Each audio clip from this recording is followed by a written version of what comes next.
All right, so we're talking about Jesus. And let me go ahead and try to spark your interest with this material. So people are very vocal nowadays about their belief in Jesus. I'll give you some examples of what people like to say, things that you may have heard on the street. And maybe as I give you some examples, you can think through some others that you have heard people say to you.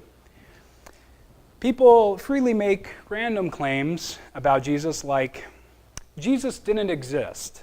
That is like believing in fairy tales. Grow up.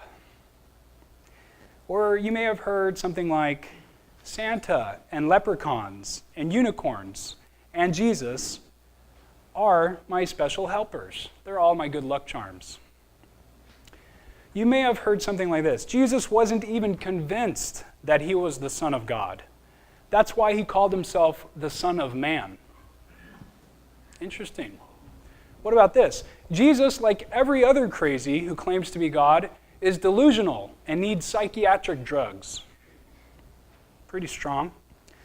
What about Jesus never claimed to be the Son of God, but was mistakenly declared to be divine by his followers? Or, no one can be both God and man. It's logically impossible. Interesting. What about this? Jesus was a great teacher, maybe even a prophet, but definitely not God. Or what about Jesus was just another one of God's sons? Or what about Jesus was God like I am God and like you are God? What about if Jesus was the prophesied Jewish Messiah, why don't the Jews believe? And how can all those Jews come and go and be wrong? What about Jesus was a rebel, an anarchist, and one bad dude? Puff, puff. So what about you? You may have heard some things like this before. I'd love for you to share them. Do any come to mind in conversations you've had with people, or maybe you've had in the past yourself? Any other claims or against Jesus, or doubts and skepticism concerning Jesus? Yes, Walter. Atheists have said that the Bible is a group of stories for children that are afraid of the dark. And the response to that is that atheism is a group of stories for people that are afraid of the light. Boom, in your face. They're pretty demeaning to us, but there's a good response. Other thoughts that you have? I'm just going to turn this up real quick.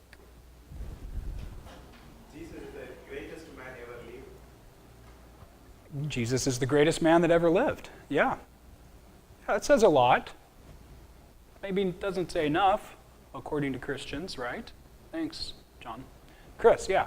I have heard Jewish people say that Jesus is the Messiah, but the Messiah for Christians. I don't know if there's a word that they use, but I heard them say that. They did agree that he is the Messiah, but not the Messiah. Yeah. Yeah, that is a common one. Other thoughts? Yes, Well, Jack. Talking with Jehovah's Witnesses or Mormons, they don't believe in his deity, and it's always kind of interesting to really see where they believe he is or who he is. Right. Yeah, they tend to really discount the divine statements that are there in the Scripture. Yeah. Yeah, Caroline. When Jesus was on earth with his disciples, even after his resurrection, when was it that he said, in the latter part of the book of John, he alluded to the fact that he was coming back in their time period. But if he says no man knows the day nor the hour of the second coming, only God himself, is there a discrepancy there? Yeah. That's what I can't figure out. Well, I think you're getting at something very interesting that people tend to point out, is how can Jesus be God and be omniscient when there are times he says certain things like only the Father knows this? That is very interesting. Yes, absolutely. See, we're getting into some intriguing things already. We're not shying away from the hard stuff. Good stuff. Jonathan. I know I hear a lot of Muslims saying this, how God cannot, like, the first, and they use kind of like what Bible is back with their belief, like one of the things of the first second commandment says, do not worship any other thing but God. And they say that Christians are like worshiping a man as God. So God cannot be a man, and even though they admit he's a great teacher and Yeah. prophet, but they deny his divinity. Right. Yeah, that's a good one. Yeah, Lisa.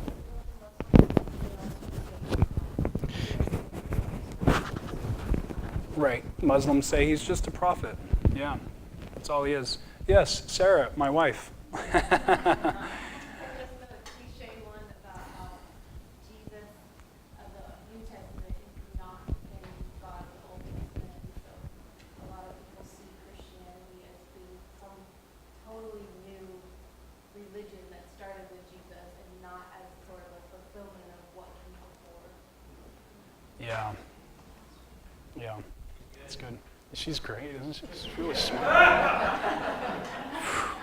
took her in your class earlier. Yeah, she already took the class. Yeah, this is all her stuff. She's the one that stays up late putting it all together. You know, they say if God is your co-pilot, switch seats. That's right. Good stuff. All right. Well, this is interesting. Yeah, let's get another. The Spiritists say that he is a spirit medium from the sixth sphere, wherever that is. Wow. Who says that again? The Spiritists. The Spiritists say that he's a medium from the sixth sphere, right? Yeah. All right. So there you go. Now that is a good segue into what we're about to chat about. Skepticism in popular culture is also very much aided by the media. You may have seen a recent CNN documentary where Liam Neeson, our great actor now, our taken world here, he narrates it. And he narrates this documentary and he starts by saying, "Who was Jesus the man?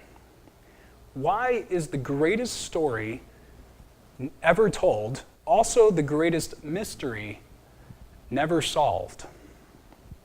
So this is quite the loaded question. The documentary features only liberal biblical scholars, such as Bart Ehrman, who guide the show along while advising on the very tough issues and questions that are brought up. And unfortunately, the program seems to provoke more skepticism than solutions. And so while surfacing engaging historical issues, in the end, the viewer is left with more skepticism than they came with. And this is just another example of why skepticism concerning Jesus is propagated and ongoing. So this is something we're faced with in the here and now. No matter what one believes about Jesus, no one can deny how important of a figure he is in the history of the world and the powerful influence he has, especially on Western cultures. Jesus has contributed more to the shaping of Western civilization than any other person. H.G. Wells said this, "I am an historian. I am not a believer, but I must confess as a historian that this penniless preacher from Nazareth is irrevocably the very center of history. Jesus Christ is easily the most dominant figure in all of history." Another historian said this, "As the centuries pass, the evidence is accumulating that, measured by his effect on history, Jesus is the most influential life ever to have lived on this planet." And so Jesus is important. I think probably 100% of scholars will agree with that. liberal or conservative. And even the person you meet on the street will agree that Jesus is important. Even the person that is an agnostic or an atheist.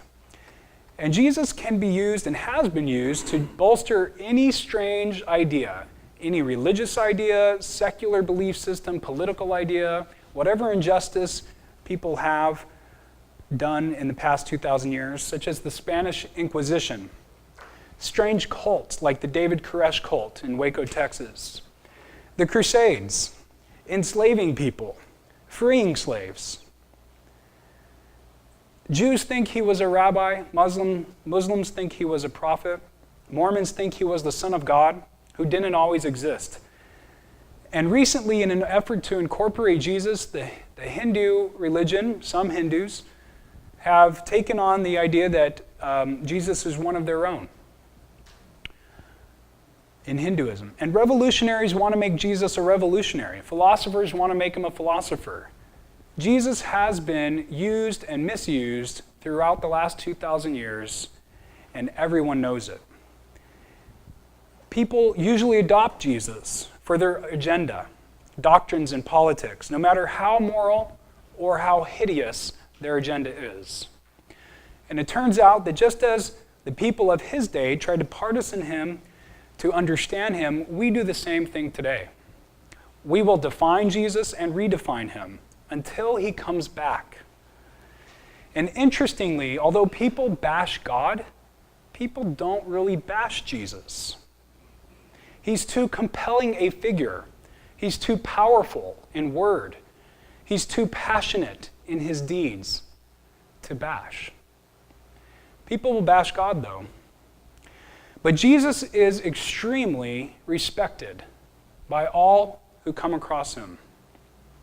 When Jesus' name is spoken in conversations with non-Christians, it automatically gets much, much more serious than if you just bring up God.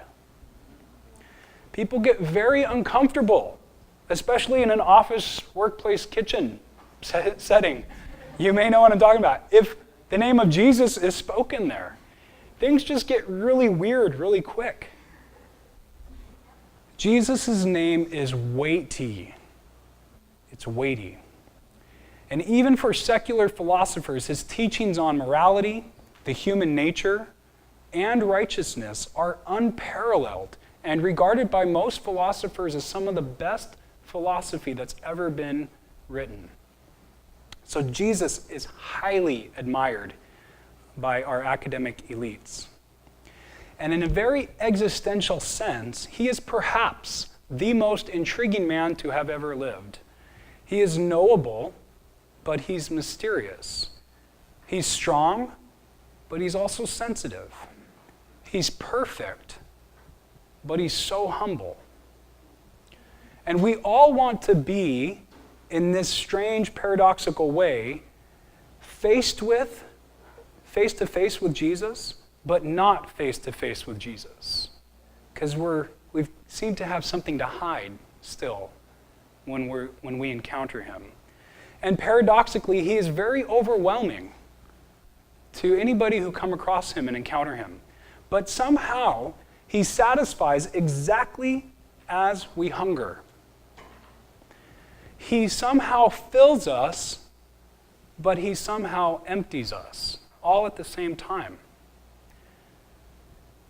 And strangely, regardless if we are Christian or not Christian, we all inexhaustibly need Jesus the same amount.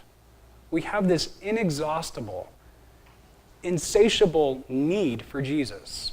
Whether you're the most holy monk to have ever walked this earth, or you're the worst of sinners, we all need Jesus the same amount. What one does with Jesus defines their lives and their afterlives. What we do with Jesus is the ultimate choice God will judge us on. So Jesus is absolutely incredible to encounter and to study. And that is where we're going here. We are hoping that as we study him, we will be able to encounter him in a different way than we ever have before. And hopefully, we will find just how amazing he is in the process.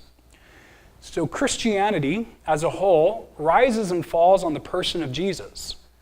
How are Christians to respond to such allegations and statements that we hear about Jesus? What do Christians do? So we must ask, what do we really know about the historical Jesus? Is the historical Jesus the same Jesus as the Christ of faith? Liberal scholars nowadays like to differentiate these things. They say that the Christ of faith is very different than the historical Jesus. The Jesus of history, the guy that actually lived in first century Palestine and walked around preaching with disciples, is not the same person that Christians worship. So they differentiate between the two. They say, no, these are two different people. Not metaphysically speaking, but in their description. So upon historical reflection, what puzzle can we piece together about Jesus? And in this class, we'll attempt to answer the questions, did Jesus exist? Was Jesus really convinced that he was the Son of God? Was Jesus crazy, claiming to be the Son of God? Did Jesus really fulfill the attributes of God? Did Jesus and Jesus alone match the identity of the prophesied Messiah? And finally, of course, did Jesus really rise from the grave? So that's essentially the backdrop of this course and where we're going. And having said that, before we start the outline that you have, are there any questions on any of those things that we just talked about? Anything come to mind that stands out to you? Yes? We're going to talk about his pre-existence before coming to that with him. Right. Kind of. I'll just leave it at that. Yeah, because it gets very theologically heavy right before that. But when we do talk about Christology, we do bring that up, yeah. Yeah. Thoughts, comments, questions? Okay, well, let's go ahead and jump into the notes you have there, and we'll start talking about the first question having to do with Jesus' existence. Now, if you're a Christian in here, you may be shocked that you're at a class talking about whether or not Jesus exists. And you may be thinking, why am I here? I already am a Christian. I already know he exists, and he's the Messiah, and he's the Son of God, and so forth. Well, the whole point of apologetics, if you humor me for a moment, but in that binder, that spiral-bound book, I have a 40-page structured outline on why is apologetics necessary. And there's basically two reasons. One, it's for the Christian to have a more enhanced faith, and the other is to help the non-Christian understand how to arrange his doubts and think about them in light of certain evidences and reasons that are out there, so that the doubts are diminished and he can eventually become face-to-face with Jesus. And so, if you're a Christian and you don't know how to demonstrate that Jesus existed, then this class is for you. If you don't know how to show with evidence that Jesus rose from the grave, then this class is for you. Essentially, we're helping ourselves be better evangelists by understanding how to do pre-evangelism, which is necessary nowadays more than ever. So, in the outline you have there, we'll start with the top popular challenges to Jesus' existence. Well, I'm going to go ahead and go through my notes, and then when we come to fill in the blank, then you can just go for it there, or you can just use it as a guide. You don't have to fill in any blanks. It's just for you to keep and have as essentially a guide. So, things we just talked about. People say pretty wild things when it comes to Jesus and his existence. They say things also like this: Christians cannot be objective historians because they have a biased view and want Jesus to exist. So that's a pretty strong claim. And it relates to a lot of things that are based in philosophy, namely postmodernism, relativism, things like that. We'll talk about that in another class, but we'll address this hopefully tonight. Another thing people say is he didn't write anything down, so we don't know he existed because there's no evidence he left. You may have heard something like that. Or how about something like this, a little bit more challenging.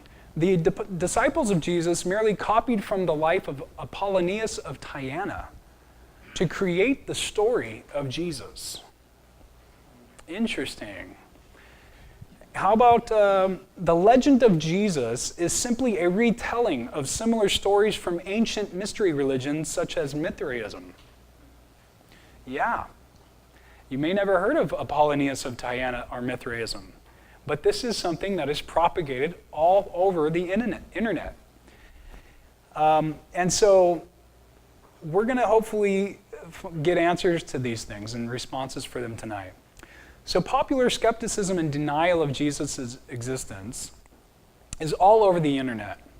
Some popular online atheists and agnostics have strong views that Jesus did not exist. They passionately spread this view around online and in podcasts, and it picks up a lot of traffic because it is so enticing. And many of these agnostics and atheists laugh at Christians and blow them up on discussion forums because Christians typically don't defend the faith very well. And they say forcefully that Christians are irrational, holding to the view that Jesus existed. So it's not anymore that we have to defend God's existence. Now we have to defend Jesus' existence. And this rapid propagation of this view is just daunting. It's spreading like crazy.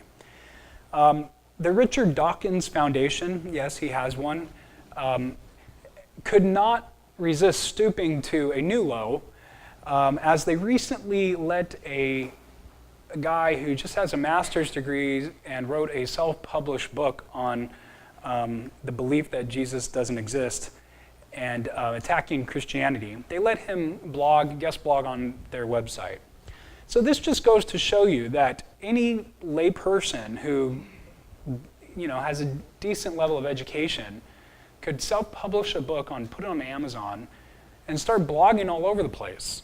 And the Richard Dawkins Foundation is so easygoing with this, with their quality control, if you will. They let him post on the website. So a big-time atheist thinker in our time, who's not a great atheist actually, but this is helping propagate the view that Jesus does not exist. And it's from an untrained scholar. So now we're faced with the people that have a lot of traction, like Richard Dawkins, helping to put fuel on the fire here.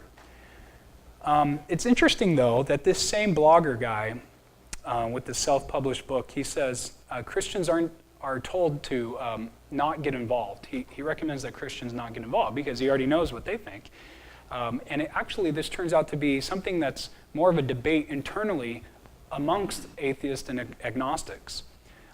Many atheists believe and know that Jesus existed, but there's this new wave of atheism and agnosticism and this high level of skepticism coming through that are basically attacking the view that Jesus didn't exist, or that Jesus existed. This is a very recent phenomena. Up until our time, people in the West usually knew of the church's teachings. If you think of the medieval era, the Middle Ages, Enlightenment time, all of this in the Western world, people typically knew what the church is all about, knew some stuff about Jesus. They'd walk by the cathedral, see some statues. They'd get a sense for Jesus, disciples, do some good, go to heaven, But in my reading, I've not come across anyone in the last 2,000 years, up until now, that thought that Jesus didn't exist. I'm talking about philosophers, I'm talking about historians, I'm talking about people writing plays, Dante, people writing fiction books, things like that. No one said that I've come across that Jesus didn't exist up until now. The only thing that comes close is this school of thought out of Germany that started in 1880 and went on to about 1920. These are German theologians who were extremely liberal and kind of were a byproduct of Schleiermacher, who you don't need to know, but he did a lot of damage in terms of biblical scholarship. And this German group of scholars from over 100 years ago may be the academic source for the popular belief that we encounter today on the street. In other words, most of what we deal with comes from the college campuses, the university, the academic elites of a generation before. So I think what's happening here is that this history of religion school out of Germany that was very influential at the turn of the last century is something that has been dormant throughout the last 100 years and somehow has still been able to influence the masses. This group of scholars is called, I don't know if it's there on your notes, the weird German word. Religionsgeschichtliche. Did I get that right? It's basically the history of religion school. And they began to compare other ancient religions to Christianity to look for parallels and influences. So they kind of did this comparative religions thing.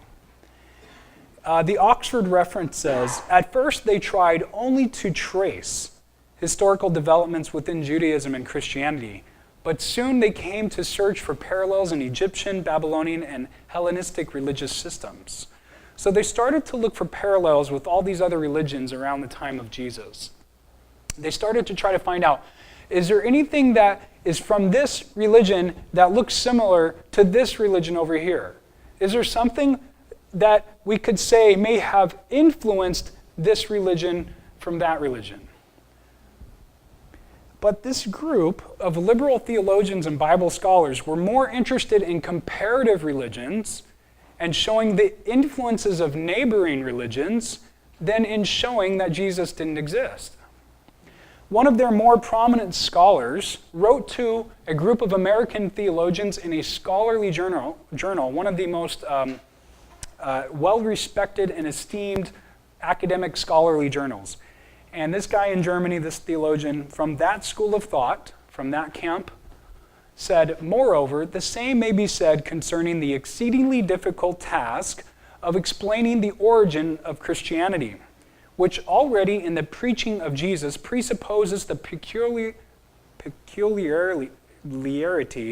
I think I wrote that wrong, peculiarity of complicated religious history of late Judaism. So he was basically saying that what we're trying to do is do something that's very difficult, understand how to explain the origin of Christianity in light of the preaching of Jesus. So he's already affirming and admitting the preaching of Jesus there. He's just trying to understand, did legendary development creep in over time as the disciples wrote down the things that Jesus said and did? So their work doesn't really have anything to do with whether Jesus existed, but this whole idea of finding influences and comparing these other nearby religions may be what's fueling this fire that we have today. People who are saying things like the disciples borrowed from these ancient mystery religions of, say, Mithraism, or they compared Jesus to this Apollonius of Tyana who did these miracles in the area. And so the legendary developments crept in. Well, it turns out that this group of scholars had their work refuted a long time ago. And according to Scholar Now, he says that it's now regarded as out of date, and they are known for a good century later to have been mistaken. So this school of thought basically is left in history, and now we are dealing with the aftermath. So it's clear that this small blip in the history of scholarship has been dormant until our time. And so now we are faced with, well, how do we show that Jesus did exist? We have to consider these questions. What evidence is available? How do we make sense of the evidence? Can we show Jesus existed without the Bible? So we're trying to now dive in at this point and consider certain pieces of evidence that would help us justify the claim that we are making as Christians that Jesus existed. We are making that claim, so we bear the burden of proof. So right after the break, we're going to look into some pieces of evidences, and we're going to build our case. Yes, Jonathan. Quick question. Atheists claim that Jesus never existed. Is this the group of people that are referred to as new atheism? Is that That's a good question. I think the new atheists, namely, yeah, there's four guys that are kind of the main dudes for the new atheists. Daniel Dennett, Richard Dawkins, Christopher Hitchens, who just passed away, and Sam Harris. And these new atheists, as they've been labeled, are militant atheists in that they're very forceful, adamant, and extremely attacking in nature, rather than having more of a calm, friendly kind of dialogue. It's not that they're yelling, but it's just that their words are so much more aggressive than we're used to.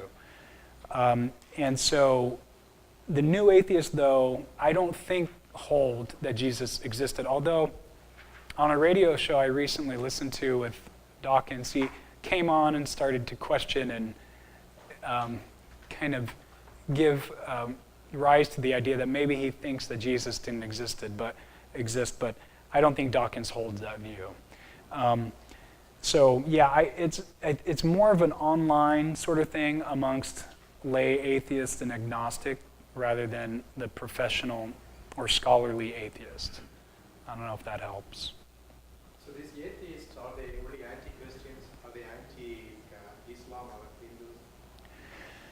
Hindus? The new atheists tend to be anti-religion in general. They kind of want to get rid of religion and altogether. They want to rid the world of religion. But they really don't like Christianity because they're in the West and Christianity is very dominant compared to, say, Hinduism or something. So they tend to try to point to the weaknesses and failures of Christianity and such. So yeah. Other questions, thoughts? Chris, yeah. Yeah, to the subject that you were talking about, how people don't believe in Jesus, there was a movie that was produced actually in regards to the German school that actually got shut down just over time, but it was called Zeitgeist, and it got brought back into life in, I think, early 2000s or late 2000s. So a lot of atheists hit this because it hit YouTube, and so that's why I kind of base that so much now, because they pretty much show this parallelism that goes along with that entire thing that Jeremy was explaining. I stumbled across it through a William Lane Craig video because it was a question that was asked to him. But there's actually a professor at the University of Liberty University that he refutes every single representation of Zeitgeist. So if you want to watch it, it's on YouTube. I think it's Professor Mark Foreman, and he breaks the entire movie down to show that how the parallelism doesn't work and that it's just a view that was held. And he kind of just breaks the whole view down. That's great. Mark Foreman, check him out on YouTube, breaks the view of Zeitgeist down. Thanks, Chris. That's great. Okay, let's go ahead and take a 5-minute break here. There are some few snacks in the back, and then feel free to connect with each other, get to know somebody, introduce yourself. People tend to be real shy, so be friendly. All right, we'll be back in 5 minutes. Okay, now we're at point 5 there in your handout, the existence evidence on the page 2, and you should have page 2 if you got the handout that he passed around the second time, because the first handout did not have page 2. It didn't have page 4 or 6 either, because it went through the copy machine and didn't do the double-sided thing. So if your page 2 is not there, go to the other handout that may be in front of you. Okay, so we're at the existence evidence. So we're going to start there. Interestingly, there is more credible evidence for Jesus' existence than most other famous persons in history. So for historians, it's not an issue or a question of whether or not Jesus existed. Historians don't send each other essays or write back and forth to each other on this matter. They take it as fact that Jesus existed. 99.9999% of historical scholars confirm the existence of Jesus, or do not deny it. Let's put it that way. So 0.1%, if you will. Actually, it's probably even less than that, but 0.1% of scholars who are skeptical may deny his existence. Now, where did I get that from? I'll tell you how I got that 0.1% in a little bit.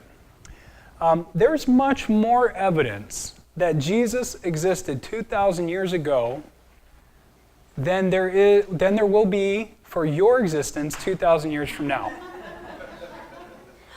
So 2,000 years from now, if Jesus doesn't return, I guarantee you no one will know you existed unless you are the president or some influential senator or philosopher or thinker of some sort. Maybe movie star, maybe not. Unless maybe you're like a playwright or, I don't know, something like that. It would be very hard to determine that you existed 2,000 years from now. However, who? Google, yeah. Maybe no one will be able to know that Google existed 2,000 years from now. Do you remember when everything was on paper, there weren't any computers? We have these drawings. I work in structural engineering. And for buildings, sometimes they retrofit the building and a structural engineer gets involved and things like that. And we try to go find the drawings from like a building that was built in 1950. And sometimes we have to go to the city and we have to go look through their microfilms, whatever it's called, and dig up stuff like that because they don't have a physical copy of the blueprints, the plans. And they just don't exist. And sometimes that's the case for buildings built in like 1990 and later. So it just goes to show you that once you start looking for things from the past, you start realizing a lot gets thrown away. And this happens all the time. So it's quite fascinating that we have records from 2,000 years ago concerning certain people. The basic outline of the facts about Jesus' life are extremely hard to reject. He's from Nazareth, he lived in Galilee, he died in Jerusalem. These things are extremely hard to deny because the evidence pointing toward the existence of Jesus of Nazareth is internal to the Bible, but is also external. So externally, we have several Roman historians, a Jewish historian, some other Jewish documents, and a Greek writer that have all discussed Jesus in one way or another. Now, I haven't given you the quotes there, but let's start with Josephus. Josephus was a first century Jewish historian. I believe he was employed by Rome, and he wrote many, many books. And it turns out that he actually saw, I believe, the destruction of Jerusalem in AD 70, and even one of the last battles of the holdout of the Jewish zealots against the Romans, who were coming to then conquer, basically, and spread out all the Jews. He saw that at Masada. If you've ever been to Israel, you know Masada, where I'm talking about, in the middle of the Dead Sea area. It's this huge cliff way above the Dead Sea, overlooks that whole region. And there is a fortress there with Herod the Great having basically a hideout in case he needed to go hide out from the Romans and defend himself. The problem is this fortress was built so remotely, it was hard to have anything sustainable taking place there. No ability really to get crops or anything up there. The Romans eventually built up a ramp and invaded and somehow conquered it. And Josephus saw this all go down. Anyway, Josephus was very, very detailed in his history. He watched his people crumble, and he wrote in detail the history of the Jews, I believe, for the Roman emperors to have in the history books. And Josephus is one of the most reliable historians of the era. He wrote this concerning Jesus, quote, "And brought before them the brother of Jesus, who was called Christ, whose name was James, and some others. And when he had formed an accusation against them, as breakers of the law, he delivered them to be stoned." So the context there is a little vague. I'm not going to give you the whole context, but the point is, he's writing about Jesus right there. Another quote from Josephus, "At this time there was a wise man who was called Jesus, and his conduct was good, and he was known to be virtuous. And many people from among the Jews and other nations became his disciples. Pilate condemned him to be crucified, and those who had become his disciples did not abandon his discipleship. They reported that he had appeared to them 3 days after his crucifixion and that he was alive." End quote. This is all from a Jewish historian, Josephus. Now, keep in mind that the Jews were not particularly friendly to Christianity at the time. They thought of it as a cult. They were against it. They wanted to bash it in many ways. So some critics take that quote and say that the Christians later wrote in exactly what I just read, and Josephus never said it. So that is controversial, and I'm telling you that now so you know that this is subjected to criticism. But other scholars will acknowledge adamantly that this is Josephus' own words.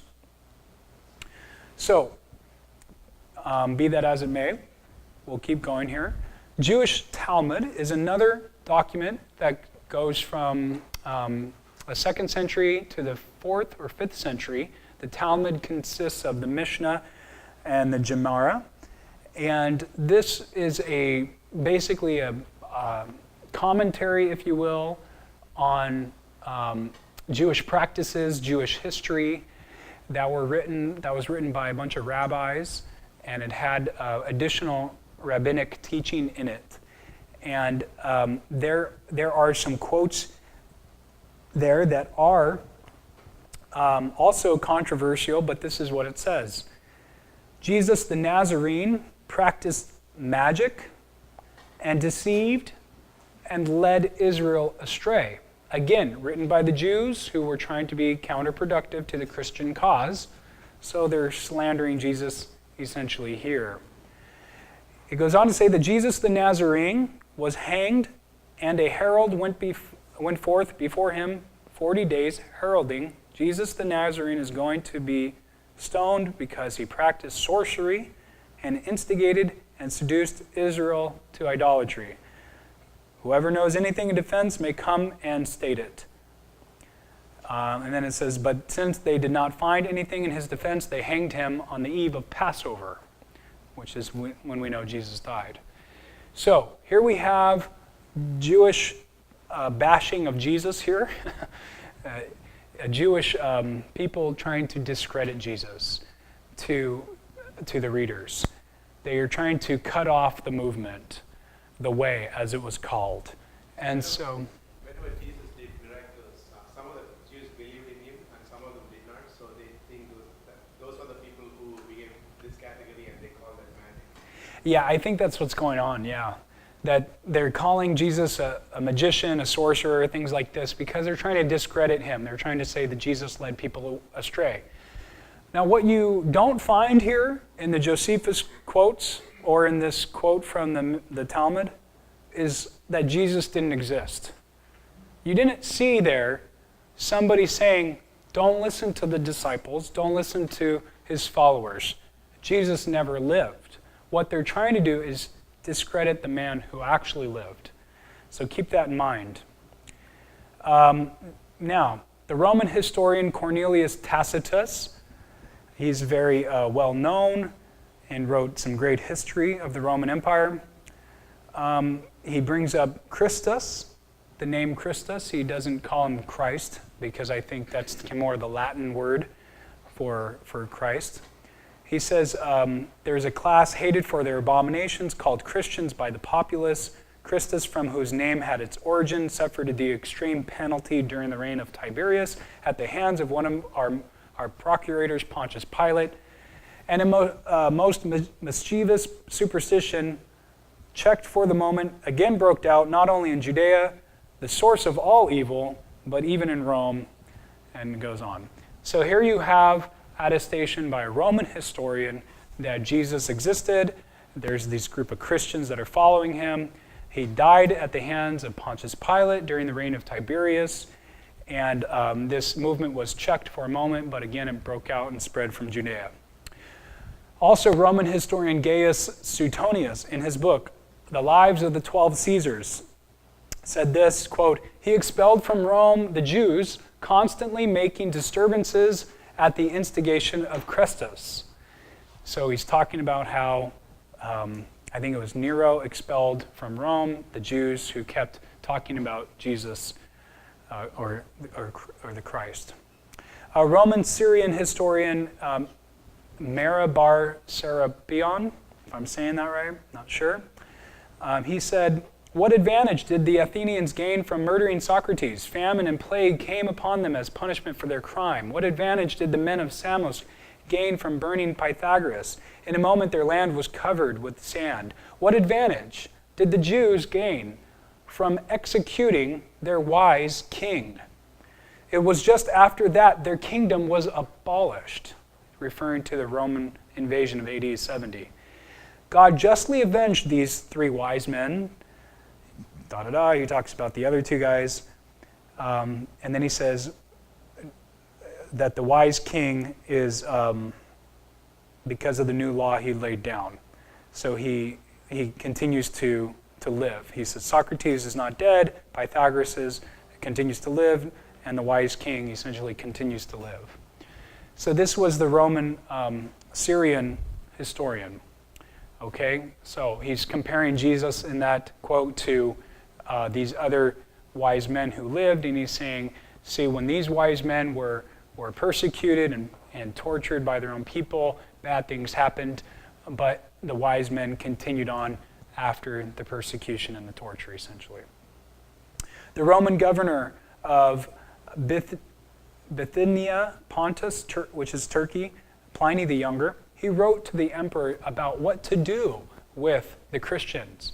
He wasn't sure. They weren't worshiping the Roman gods, and they seemed to be living a countercultural life. He says, "They affirmed, however, that the whole of their guilt or their error was that they were in the habit of meeting on a certain fixed day," talking about Sunday, "before it was light, early in the morning, when they sang in alternate verse a hymn to Christ as to a God, and bound themselves in a solemn oath not to any wicked deeds, but never to commit any fraud, theft, adultery, never to falsify their word, not to deny a trust when they should be called upon to deliver it up." So he's talking about how Christians met early in the morning on the first day of the week. They sang hymns to Christ as to God. They took oaths together, and they decided to live good lives and not go back on their claims, not go back on their commitment. So obviously he's talking about the Christian church and saying it was to this person, Christ, who they worshipped as God. Another Roman historian, Lucian of Samosata, wrote in one of his plays, actually. He was a great historian, but he developed a play to essentially criticize Christianity.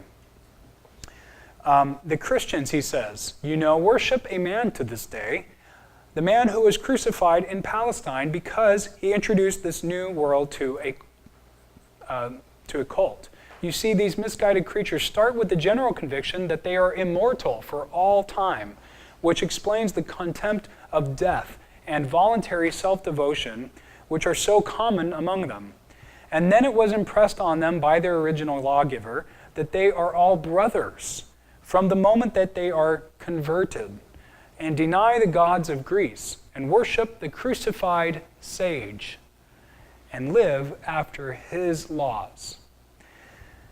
So anyway, he goes on to talk more about Christians, but again, pointing to the existence of Jesus right here in his writing.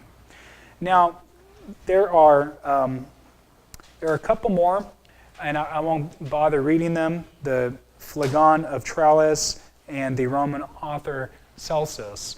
What I'm trying to do by reading you a few of these quotes is get you to see that there is significant data available for everyone to review that concerns the existence of Jesus explicitly. And there are others that I don't have there where the existence of Jesus is implied by the writing. Now, this is also only extra-biblical, non-Christian sources. Celsus, in fact, was an extreme critic of Christianity. He's kind of more like one of the new atheists, if you will, of that era. He's very aggressive in his attacks against Christianity. And so Celsus was responded to by different Christian apologists of the time. And so there's some dialogue there that we can uncover. So the critics of Christianity are confirming the existence of Jesus at the time. No one is saying, why are Christians believing in this mythical person, Jesus? No one is saying that because they all know he was there. Interestingly, 2nd century Christian apologists Justin Martyr and Tertullian refer others to the Roman archives of the region for the registration of Joseph and Mary during the census when Jesus was born during the reign of Caesar Augustus. So Justin Martyr and Tertullian know that in that region, in the Bethlehem area, there would have been a census taken, there would have been data collected on certain people who lived in the region. And they wanted people to know that the story can be validated and verified. They were convinced that such a record was available, and Justin Martyr says this: there is a village in Judea, 35 stadia from Jerusalem, where Jesus Christ was born, as you can see from the tax registers under Cyrenius, your first procreator in Judea. So it's like us going to the Orange County Hall of Records in Santa Ana and looking up something. And then many other Christian bishops and theologians write concerning the historical Jesus within 150 years after his life. Ignatius, Polycarp, Justin Martyr, Tertullian, Irenaeus, the Epistle of Barnabas has something on it, the Didache, Clement, Bishop of Rome, Quadratus, Bishop of Athens. And again, some of these Christians that later became pastors and bishops, they were hostile to Christianity at first, and they write about it in their writings. Again, this is within 100 years of Jesus' life. Quadratus says, "The deeds of our Savior were always before you, for they were true miracles, those that were healed, those that were raised from the dead, who were seen not only when healed and when raised, but were always present. They remained living a long time, not only while our Lord was on the earth, but likewise when he had left the earth, so that some of them have also lived to our times." He's talking about the disciples and followers of Jesus who are around, who experience Jesus face to face. The Gospel of Thomas is another early gospel. The Gnostic Gospels are also available. They're a little later, though, but the Gospel of Thomas is quite early, according to some scholars. And the earlier, the better in terms of getting a higher quality piece of evidence concerning the life of Jesus. So overall, several biblical, extra-biblical writings record details concerning the life, teaching, death, and resurrection of Jesus and the early church, all within 150 years of Jesus' death. So we have a tremendous amount of evidence. We have a tremendous amount of data giving us details about the life of Jesus outside of the Bible. Now, within the Bible, we have obviously an incredible, rich document full of evidence on Jesus' actual life and actual existence. last class, we talked about whether or not those documents are reliable. Now, many non-Christians, skeptics, will easily dismiss the Bible as something that can be used as evidence. They just think it's something like a Joseph Smith's Book of Mormon or Muhammad's Quran, where in reality, that is just a false assumption altogether. We have documents that were written between AD 40 and AD 90, over 50 years, by several different types of people. Different personalities, different places around the Mediterranean. And each document is grouped together to form what we have as the New Testament. And we talked about the canon formation last class. I want to express that if you are in a conversation with someone who dismisses the Bible as available evidence because it's biased or because it's the source of Christianity, I'd like you to consider revisiting that with them, or not going down the rabbit trail of just going to the extra biblical evidence first. Because the Bible has these embarrassing features to it, and this information that is kind of inconsequential and insignificant. These reports and these little details that are just like, who cares? Why bother saying this or that? And these other embarrassing features lend it the idea that, or give the view that the Bible is reporting accurately as possible. We have genuine marks of historicity right there in the text. If there weren't any embarrassing accounts, then we could be suspect of it. But the disciples put themselves in embarrassing light all the time. Jesus is doing very confusing things all over the place, and there's a lot of confusion and almost disagreement when you read Paul's epistles and James and some other accounts in the scriptures. If you read it real quickly and don't dive in. So let's consider Paul real quick. His early letters reflect a commonly held belief in the earliest earliest Christians about the historical person of Jesus. Galatians, for example, was the first writing in the New Testament. It was written only 15 years after the death of Jesus. Paul met James, the half-brother of Jesus, who would have told Paul that he had no such half-brother. So can you imagine when Paul goes and he has this Damascus Road vision, and later on he goes over to Jerusalem and he meets Peter, James, and John there. Can you imagine if they said, dude, that dude wasn't really here. That was a vision. We saw that vision too. Trippy, huh? No, they didn't do that. They said, yeah, this is what it was like. And they started filling him in on the details of what it was like to live with Jesus, not to live with the ghost. So Paul met all the disciples and spent 3 years with them before he started on his missionary journeys. So Paul knew that Jesus ate, slept, was born, and died. Paul did not think of him as a ghost. And all of this is independent data prior to the Gospels being penned. Paul wrote Corinthians, Galatians, and a couple other books, I believe, prior to Mark even being written.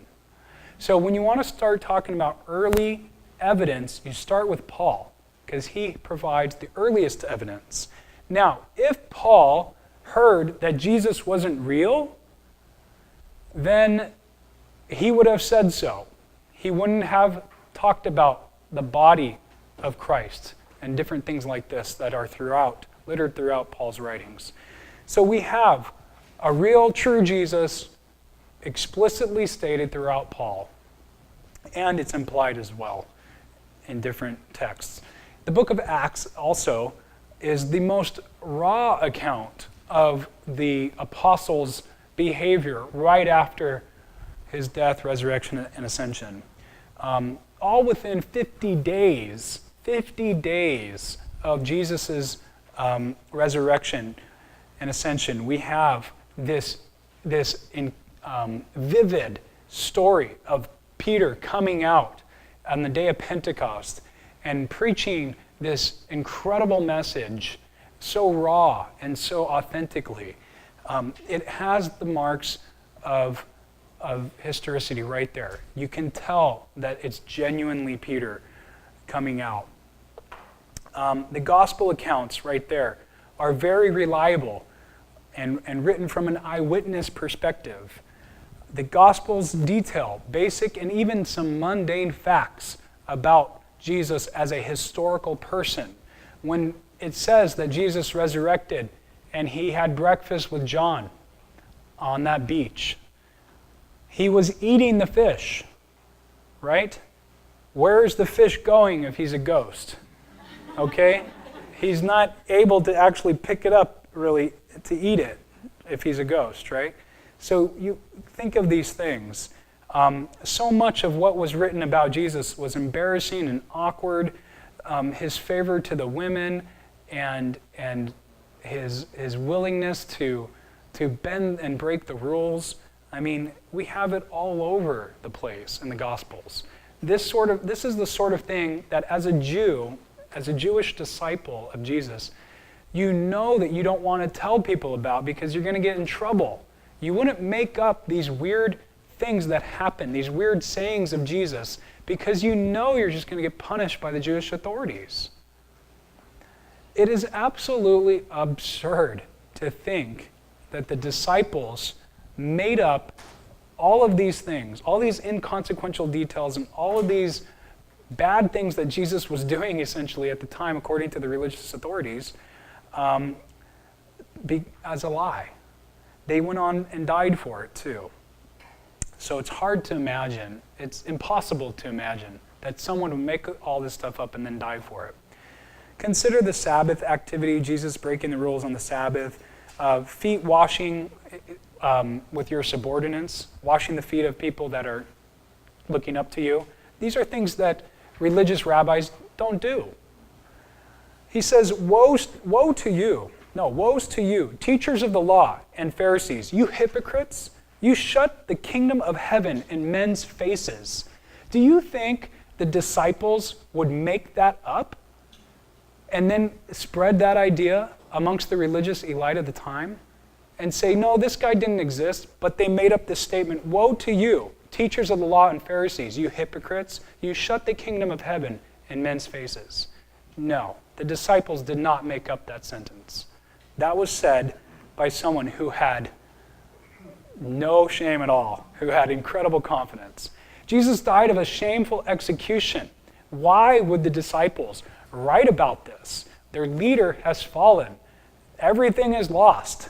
Why would they write about their leader dying in such a way? This is like writing about say you're in a cult and your leader gets put to death by the electric chair or chemicals nowadays. Would you go on and write about it to spread the cult further after that? No. That's very Greek and Hebrew culture. In the Hebrew culture, they portray the leader as a servant, or they cry when the leader is dead. Whereas the Greek culture, they don't do that. You're talking about the difference between the Greek and Hebrew culture when the leader dies. Yeah. It's interesting because we know the Hebrew culture very well in the first century. We have the Apocrypha leading up to the first century, and we have the Talmud, and we have Josephus. We have all these sources. So we know exactly what sorts of things would be shameful and honorable at the time. Scholars like to point out the shame-honor culture of the first century. And that's really a good way to understand the ancient Near East, and especially in Palestine.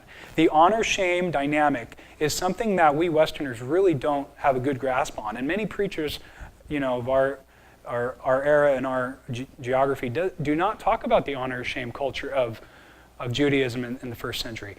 And this is something that is very tangible to the disciples. They are living in this honor-shame culture. Everything they do and think is about honor and shame. Being around the women, letting the women speak up, letting the women's testimony drive the events of the day, and all of these other things that were happening that were completely opposite of how things went down typically. That's why the story of Jesus is so fascinating, because you see the world being turned upside down in the Gospels when you understand the context, when you understand the background, of course. So why would they make it all up if it wasn't real? Why would they turn the world upside down and helping people understand that this new religion, this new way to connect with God is all just for their own benefit when they later on go and die for it?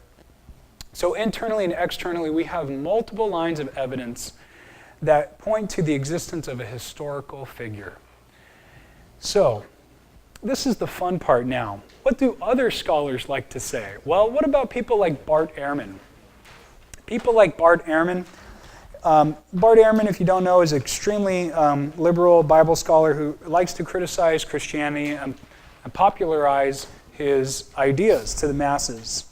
So what about hyper-skeptical scholars like Bart Ehrman? E-H-R-M-A-N. Bart like in Bart Simpson. Okay, so you can get the spelling there. Bart Ehrman is just one of the many famous agnostics or atheist historians that affirm Jesus' existence. Now, again, Bart Ehrman is someone who Christians squirm when they hear his name because he is such a influential person in the pop culture we have today. His books are all over Barnes & Noble, and he's all over these CNN documentaries, and he goes around debating Christian philosophers and apologists and Bible scholars. So he was a guest one time on this radio show or podcast called The Infidel Guy. Okay, so think infidels, and then his name's Infidel Guy, okay? So the Infidel Guy actually brought Ehrman on thinking that Ehrman would go along with the view that Jesus didn't exist. So Ehrman wound up lighting him up on his own show, making him look foolish on his own show. He said this on his show: "I unfortunately get quoted as someone who thinks that Jesus didn't exist. I have written an entire book on what Jesus said and did. And for him to say anything, he had to exist." So obviously, I think he exists. So this guy, though, kind of kept pushing him, like, well, I don't know, shouldn't we be skeptical, though, that Jesus existed? And Ehrman's like, no, what are you talking about? He says, we have more evidence for Jesus than we do of anybody from his time period. You have to look at the evidence. There is hard evidence. Why would he lie about it? They have the off-the-cuff, disinterested comments from someone that actually knew him. I am a historian, and I'm telling you, end quote. That is Ehrman telling the host of the show this. I am a historian, and I'm telling you, there's off-the-cuff, disinterested comments from people that actually knew him. You have to look at the evidence. There's hard evidence. Ehrman's own words, okay? Needless to say, the Infidel Guy was caught off guard, and his skepticism was refuted by someone that is wild and crazy like Bart Ehrman in terms of his extreme liberal ideology. Now, this goes on after a few years on the internet. Continued rumors that Ehrman thinks that Jesus didn't exist are propagated all over the web. So Ehrman was tired and fed up with it. He said, I'm going to write a book. So he wrote a book called Did Jesus Exist? The Historical Argument for Jesus of Nazareth. That's the title of the book. The Historical Argument for Jesus of Nazareth. So Ehrman's book is in Barnes & Noble now. It was published in 2012, and you can go pick it up. Again, Ehrman is one of the sharpest and extreme critics of Christianity today, and he is trying to refute himself. He's turning and looking at all the atheists that are rallying behind him and saying, guys, what are you talking about? You're crazy. Stop being foolish. Jesus existed. This is what's written on the back of the book. The Jesus you discover here may not be the Jesus you hope to meet, but he did exist whether we like it or not. So obviously, Ehrman is coming out full frontal attack on his own followers. Now, I only know of 3 scholars who think that Jesus did not exist. And when I say scholar, I mean an authoritative, experienced, knowledgeable historian, not a philosopher or scientist, a historian with a professorship somewhere, credible. When I say scholar, I'm not talking about someone that writes blogs. I'm not talking about the guys on the Facebook groups. Okay? Now, there are 3, maybe 4, but let's say 3. And the 3 that I'm talking about are also talked about by folks like Ehrman and others who are trying to refute these atheists. So it's not just the 3 that I know of, it's really these are the only 3 that anybody knows of who are willing to be that wild and crazy and say that Jesus didn't exist. Robert Price, Earl Doherty, and Richard Carrier. Now, those 3 names are tossed around by every person online trying to propagate the view that Jesus didn't exist. They refer to Robert Price because he's the bigger one. Richard Carrier now has probably emerged as one of the bigger fringe scholars on the topic. And so anybody you see or anybody talking online is going to refer to these guys. Again, these 3 are very much on the fringe. So you have a liberal group of theologians. They meet and talk about their liberal theology and scholarship. And then there's guys that are beyond them, and they're more fringe. And I'm saying these are the 3 fringe guys that are out there. Come to find out that these are the guys that this guy, Maurice Casey, he just passed away. He's another New Testament scholar in the UK. And he's written tons and tons of books. He's like as big as F.F. Bruce and Bruce Metzger and all these other big New Testament scholars in the last century. And he argues that these scholars, these 3 guys, have a reliance on work which is out of date, most of which was questionable quality when it was written, mostly in the 19th and early 20th centuries. That's that German group I told you about, that these 3 tend to derive some of their insights from. And he says this level of incompetence is rare in conventional scholarship. So that's a huge blast. When you're talking about academics, when they write back and forth to each other, they typically don't say things that powerful. He says this level of incompetence is rare in conventional scholarship when he's talking about the 3 guys that deny Jesus' existence. Another extreme liberal scholar, but not as fringe as the other guys, John Dominic Crossan, he even says of those 3 guys that they are, quote, an academic embarrassment. An academic embarrassment. I mean, you cannot get more hostile in your words as an academic scholar than that. That is extreme for academia. Now, we only have about 10 more minutes, so we'll look at quickly the responses to the challenges, and then we'll close up, okay? Any questions so far on some of the scholars talk that we just went through? Yeah, Wilton. As far as I know, there are no writings, Jewish or otherwise, that deny the miracles. Yeah. If someone wrote that these miracles occurred, you would think that some Jewish scholar would say, hey, they didn't exist. Yeah. Yeah, there's no one refuting the miracle reports. Yeah, that's a very good point. Well, the Jews started calling them magic, yeah. But Didn't say they didn't happen. Lazarus didn't come back to life, or the blind did not see, Right. the lame did not walk.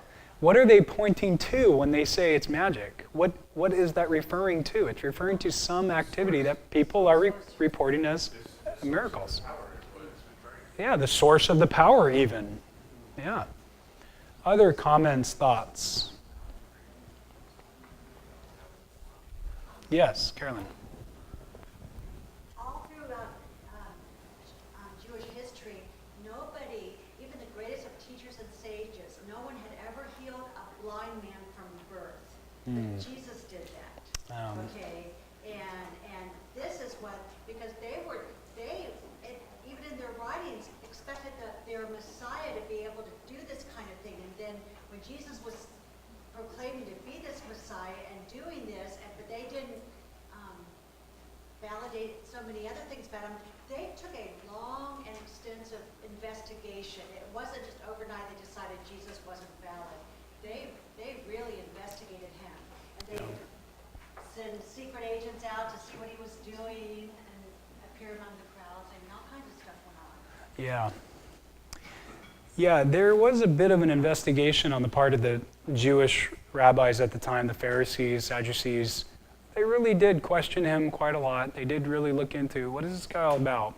Yeah, so you get that reported in the Gospels as well. Yeah, Chris. Here, just a quick question. Going back to the historian Flavius Josephus.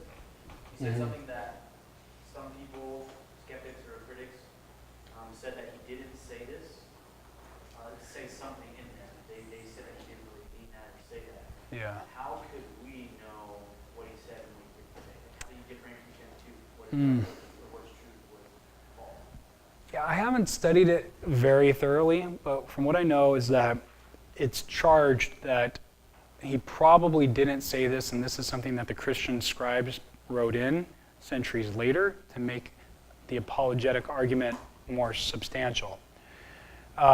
Again, that's an accusation made by whoever to try to discredit that passage in Josephus.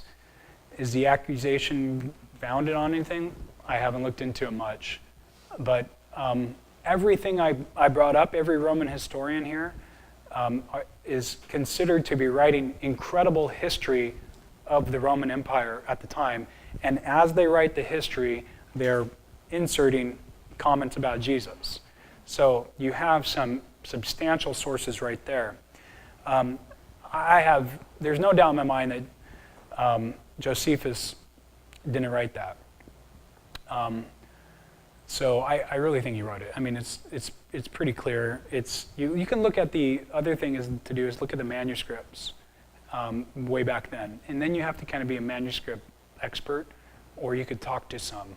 Like there's a guy that was at the Calvary Chapel conference last Apologetics conference, the Veritas conference, that brought out all of his scrolls and everything. So I mean, a guy like that would definitely be able to tell you. But yeah, it's a good question. Julie. So I don't know exactly the quote, but the part of the Josephus quote, only part of it is controversial that they say was written in later, and that's the part that's got the description of Jesus. Maybe it's alluding to divinity or something. Mm-hmm. The basic thing he wrote mentioning that Jesus existed is not controversial. Yeah, that's it's true. only the description that they say the Christians added later to make it sound better. Yeah, now that you mentioned that, that rings a bell. Thanks. Yeah, that helps. It's just a part of it. I'm not sure which part. They don't deny the second part that James, the brother of Jesus, called the Christ. Yeah. Nobody denies that. In Right. fact, they don't even want to talk about it. Right. Yeah, it's pretty daunting. I mean, this case that we've made so far is just, I mean, you're a lawyer, you know, is this a good case or not? It's pretty irrefutable. I'm here. You have like I said, I think this is, if you're going to make a case for anything in apologetics, this is watertight. I mean, it's just irrefutable case that Jesus existed. Like I said, if you have 3 scholars in the world who deny or at least say they're skeptical about it, then you know that the evidence is just overwhelming.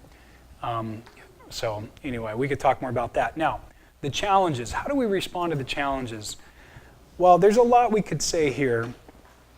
Christians can't be objective historians because they have a biased view of Jesus. Well, this is just a genetic fallacy, meaning that when someone charges that you cannot hold that view, or that view is unreliable because you got that view this certain way in the past.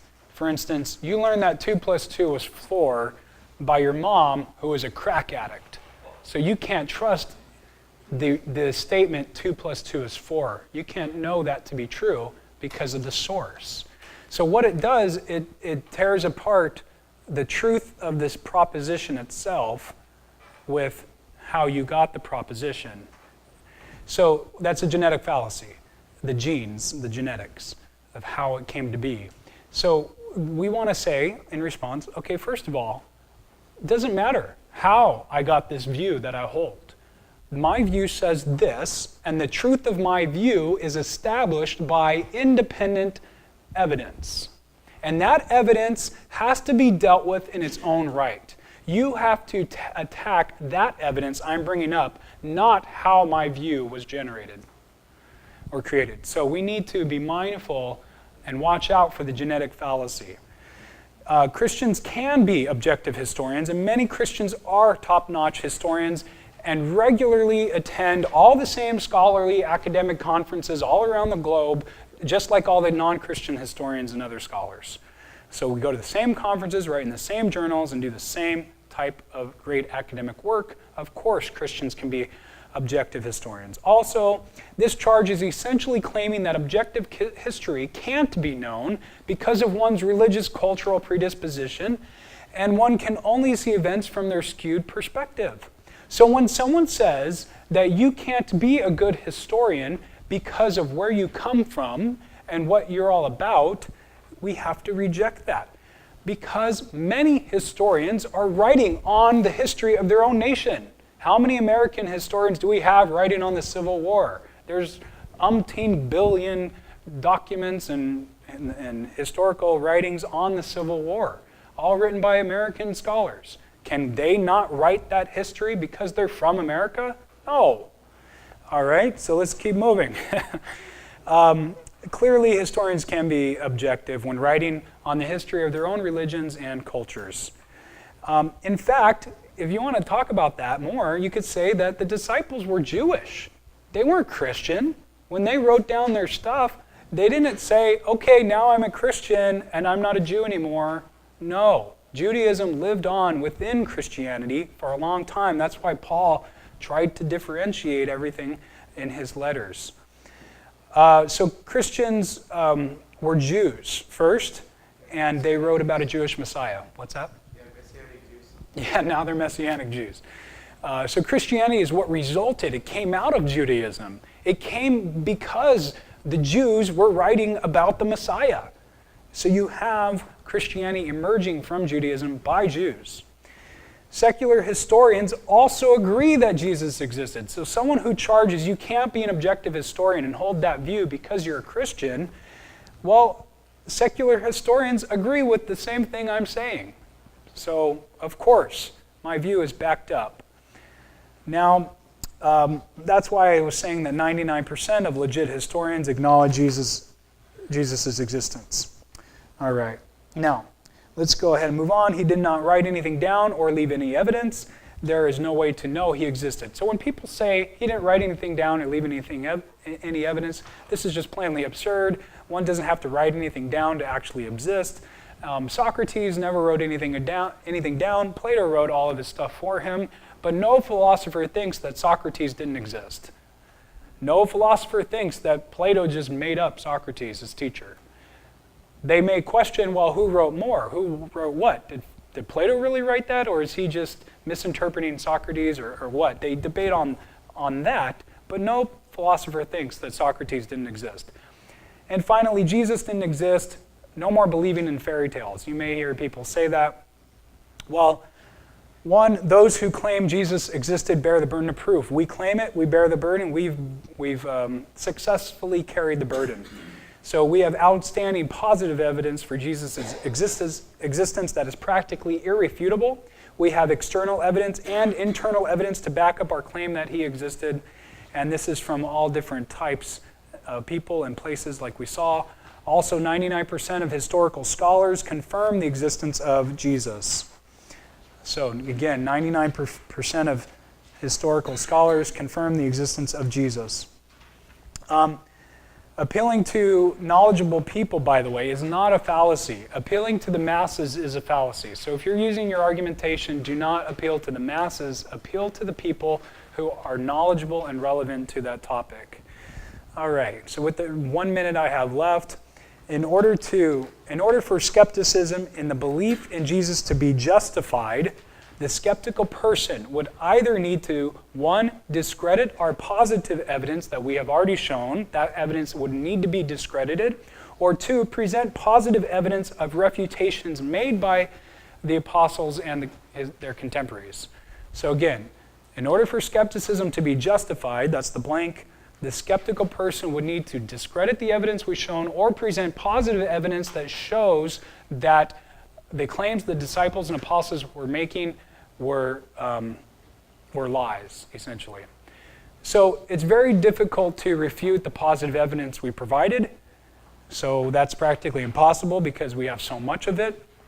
And to present positive evidence of refutations made by first century citizens and contemporaries is very hard to do. In fact, we don't have any positive evidence of refutations that Jesus existed. We don't have any documents of any Roman historian saying, no, these Christians are making stuff up, Jesus never existed. We don't have any of that. They would need to produce one or the other. They can't do both. So therefore, our argument is solid.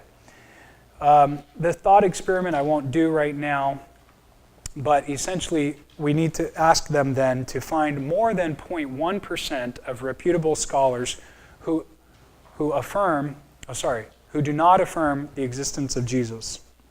Find us more scholars, Mr. Blogger online. Find us more scholars, Mr. Weird Guy in Starbucks, than 0.1% of the world scholars that think that Jesus didn't exist before you start propagating that view. So, finishing that. It says 0.1%. Yeah, 0.1% of reputable scholars who did not think or cannot affirm, essentially, Jesus' existence. Most scholars and historians do not know of the few fringe scholars we brought up. Most scholars and historians do not know of the few fringe scholars we brought up here. When Bart Ehrman was asked on that radio show whether he knew of Robert Price, one of the fringe scholars, he says, no, I've never heard of him. So, I mean, a lot of times people just don't even know who these guys are, even scholars like Bart Ehrman. So with that, we can conclude a couple things, and we'll close here. I'll just give you the fill in the blanks. Overall, the best explanation of the facts with the most explanatory power and scope is that Jesus was a real person that really did exist. No other reasonable or unreasonable theory can explain away all the data that we find about Jesus. And the claim that Jesus did not exist is actually completely ridiculous. And so, obviously. So in the next session, we're going to look at, in the next 5 sessions, we're going to look at all of these claims about Jesus. Now that we know with extreme certainty that he existed, now we're going to look at all the claims that are made about Jesus and by Jesus about himself. And we're going to look at whether or not the Jesus of history is the same Jesus as the Christ of faith. So that's where we're going in the next 5 sessions concerning his divinity, his messiahship, and the resurrection. So with that, let's close in prayer. Father God, we thank you so much for this night, bringing us here safely, and this new class that we've started. We pray that, Lord, you would help us and guide us in our thinking, in our minds, prepare our hearts each week as we dive into this material, and bless us as we go. In Jesus' name, amen. Amen.